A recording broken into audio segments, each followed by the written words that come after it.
They are a source of food, a source of survival. It's an inheritance that we should leave every generation so that it's not destroyed. Around the nation, oysters have been sort of the canary in the estuary in terms of a great indicator of the health of our coast.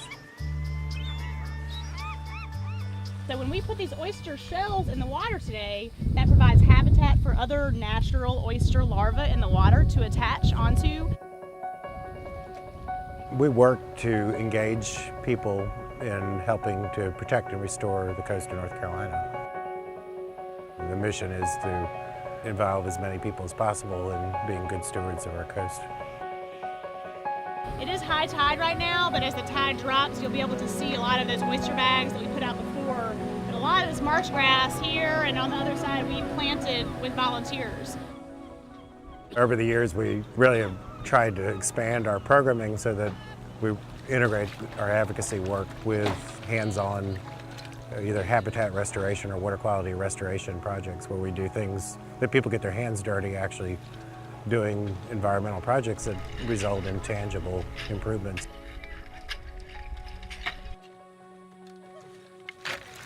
You can already see that oysters have attached to the oyster reefs they've made before and created new habitat, so that's always good to see. They feel good about what they've accomplished, but then if there's a public hearing on a water quality law, now that they've been out with some sweat equity in the cause, they see the value of going out and speaking up at a public hearing or a public meeting. The oyster itself, it's a filter feeder, and it actually cleanses the water. An area like Pamlico Sound, when the oyster populations were where they should have been, they actually recycled the water about every 3 days through all the oysters, which really makes the water much more pure. And oysters, reefs, in addition to just being a good place to catch oysters, are also extremely valuable fisheries habitat. If you have healthy populations of oysters, the environment is probably still in pretty good shape. About 10 years ago, we really started working more with the state agencies to look at trying to fashion a blueprint for where the effort needed to go to try to recover our oyster stocks in North Carolina. Hey, Camp Albemarle! Thank you so much for coming. I hope you guys had fun.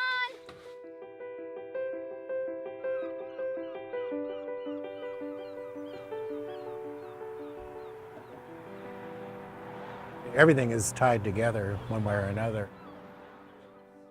The health of our coastal economy really does depend on the health of the coastal environment. And if the environment runs downhill, then we're not going to have a sustainable economy either. It's something you cannot replace. It's made by nature, and it needs to be protected.